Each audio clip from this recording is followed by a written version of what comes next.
법원 행정처장님, 예. 어제 대법원의 판결 나고 여러 가지 지금 사회에서 우려 섞인 목소리들이 큰데요. 어떻게 생각하십니까? 예, 저희들도 뉴스를 잘 보고 있습니다. 뉴스 봤는지 잘 묻지 않고요. 어떻게 생각했는지를 물었습니다. 저희들이 보기에는 아까 오전에도 답변이 있었던 것 같습니다만은 판결에 대한 비평은 얼마든지 가능하지만 최고법원의 판결과 또 법관에 대한 존중이 없이는 법치주의도 또 이를 뒷받침하는 우리 헌법기관도 존재할 수 없다는 생각이기 때문에 판결에 대한 비판, 최고법원에 대한 판단은 존중돼야 된다. 그거는 이렇게 들리네요. 쿠데타를 해도 통치행위니까 비판하지 마라 이런 말하고 똑같이 들려요. 우리가 지금 이 비판하는 것이 판결에 대해서 비판하고 있습니까? 대법원의 정치 개입에 대해서 비판하고 있는 거예요. 행정처장님 그것을 모르시고 지금 얘기하나요? 우리가 대법원 판결이 어떻다 이걸 얘기하는 게 아니에요. 더 큰 문제. 대법원이 어찌어찌 해야 되는데 지금 정치적 중립성을 완전히 어기고 정치 한복판에 끼어들었다 이걸 지적하고 있는 겁니다. 지금까지 행정처장님 법관 해오시면서 이런 사례를 본 적이 있습니까? 없잖아요. 저는 말씀하시죠. 예, 사안마다 다 특수성이 있기 때문에 제가 일률적으로 그렇죠. 이번만 특수성이 있어요. 이번만 특수성이 있어요. 34일 만에 접수행위 34일 만에 재판이 결정이 됐고 저는 어제 대법원의 판결로 인해서 저는 사법부가 거의 이 사회에서 신뢰를 잃었다고 생각합니다. 그리고 제 개인적으로는 일반 국민들도 그랬겠지만 저는 더욱더 법조인으로서 법원 판사들 특히나 대법관님들 이분들에 대한 기본적인 존경 그리고 믿음이 있었어요. 저는 누구보다도. 그런데 저는 어제 그 판단으로 인해서 그것이 다 사라졌습니다.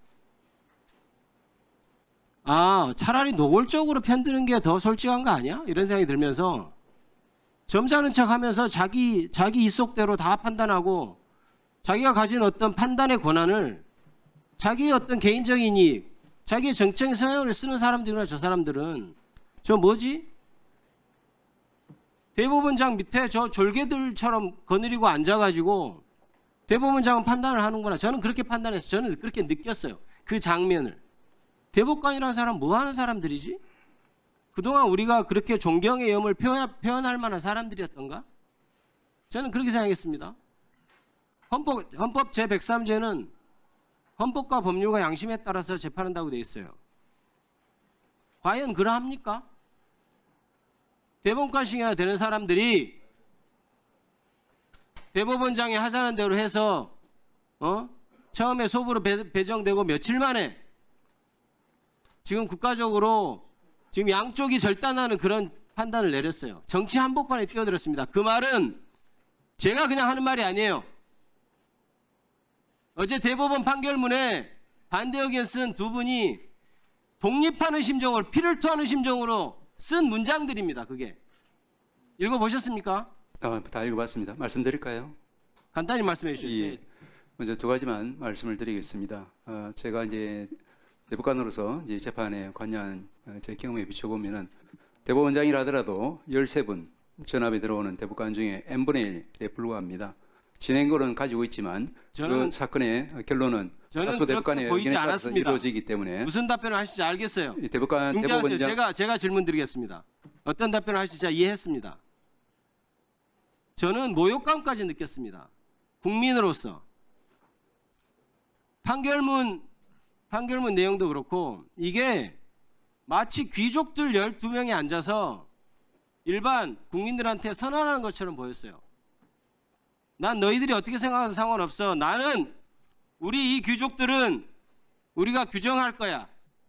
당신들이 어떻게 대통령을 뽑든 어떤 정치행위를 하든 우리가 말한 대로 해. 이런 느낌을 받았어요. 저는 한 국민으로서 정말 모욕감을 느꼈습니다. 지금 판결문에서 쓴 것처럼 그리고 현재 대법관들이 생각하는 것처럼 국민들이 그렇게 우매합니까? 저는 제가 정치행위를 하지만 정치의식은 우리 국민들이 저보다 훨씬 높다고 생각할 때가 많습니다. 옛날과는 달리 정보가 오픈돼 있고 유튜브나 이런 미디어들이 실시간으로 전송되기 때문에 우리는 바빠서 못 보던 것들을 국민들은 더 많이 보고 더 많이 판단합니다. 이것이 단지 633 원칙을 지키기 위해서 빨리 재판했다고 믿을 국민이 있다고 생각합니까? 저는 그렇지 않다고 봅니다. 어떤 변명을 하더라도 제가 대법관들이 가진 어떤 그런 실망감, 사법부에 대해서 가진 실망감, 그리고 이제 사법부는 더 이상 우리나라 대한민국에서 어떤 객관적인 판단을 했을 때 승복할 수 있는 그런 집단이 아니다. 이런 느낌, 이것은 변하지 않을 것 같습니다. 저는 헌법을 나중에 개정한 국민이 되면 대법원장의 대법관 재청권을 없애야 된다고 생각합니다. 어떻게 생각하세요? 말씀드렸지만 대법원의 구성의 부분에 대해서는 이제 헌법과 법률에 따라서 정할 사항이랍니다. 그렇지만 조금 전에 말씀드린 것처럼 현재 대법원의 판결 생성의 작동 원리를 말씀드리면은 대법원장이 좌지우지할 수 있는 구조는 전혀 아니라는 말씀을 좀 드릴 수 있고, 특히 이번 판결에서 이제 위원님께서 말씀하신 바와 같이 이 다수 의견과 소수 의견이 두 가지 쟁점, 첫째는 허위에 관한 실체적인 쟁점, 법리적인 쟁점, 두 번째는 그 심리의 속도에 대해서도 절차적인 부분에 대해서 충실히 논의가 이루어지고 판결에 다 담아서 90페이지 가까운 그런 판결이 나온 것으로 알고 있습니다.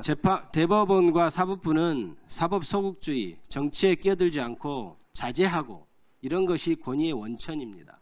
승복의 원천이고. 그런데 지금 보십시오. 저 상고 파기환송한 10명 다 윤석열 전 대통령이 임명한 사람들이에요. 자, 이렇게 보면 사람들이 이제 판결에 대해서 어떻게 생각하겠습니까?